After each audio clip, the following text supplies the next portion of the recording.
Dans la soirée du 18 août 1944, les murs de Paris se couvrent d'affiches fraîchement sorties des imprimeries clandestines de la Résistance.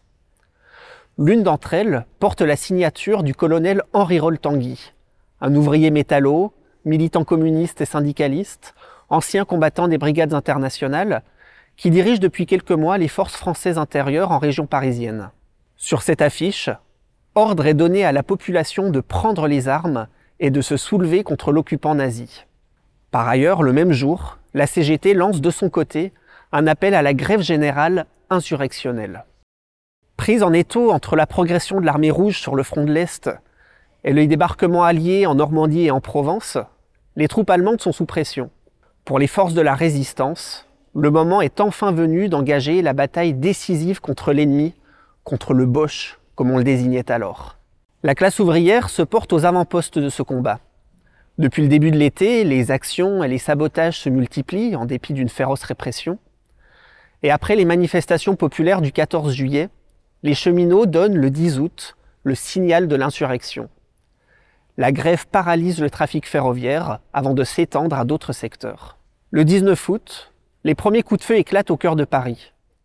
La préfecture de police est occupée, l'hôtel de ville est investi, et durant une semaine, les Parisiens et les Parisiennes se livrent à des combats acharnés. Des centaines de barricades sont édifiées dans les rues de la capitale et font revivre le souvenir de la Révolution française et des grandes insurrections populaires du siècle passé. Les métallurgistes sont également au rendez-vous. Benoît Frachon, secrétaire général de la CGT, les appelle à prendre les armes. Métallo-parisiens, soyez au premier rang des insurgés. Je ne vous appelle pas à la grève. Je vous connais assez pour savoir que vous avez déjà tous pris votre place dans la grève générale. Je ne doute pas que bon nombre d'entre vous ont déjà pris les armes et se battent avec ceux qui sont en train de libérer Paris.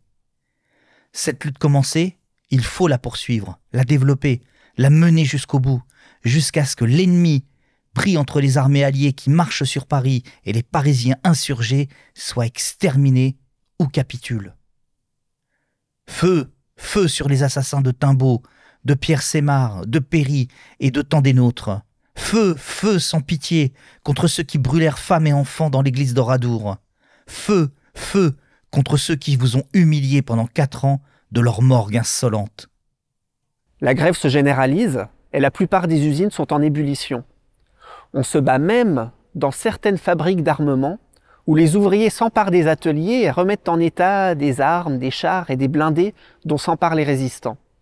Le 25 août, enfin, c'est la libération. Après l'entrée dans Paris des troupes du général Leclerc, précédées par un détachement de républicains espagnols, le commandement allemand capitule. Un parfum de liberté flotte sur la capitale. La population parisienne est en liesse et laisse éclater sa joie. Mais si l'heure est au soulagement, les pensées se tournent aussi vers les camarades qui ne sont plus là.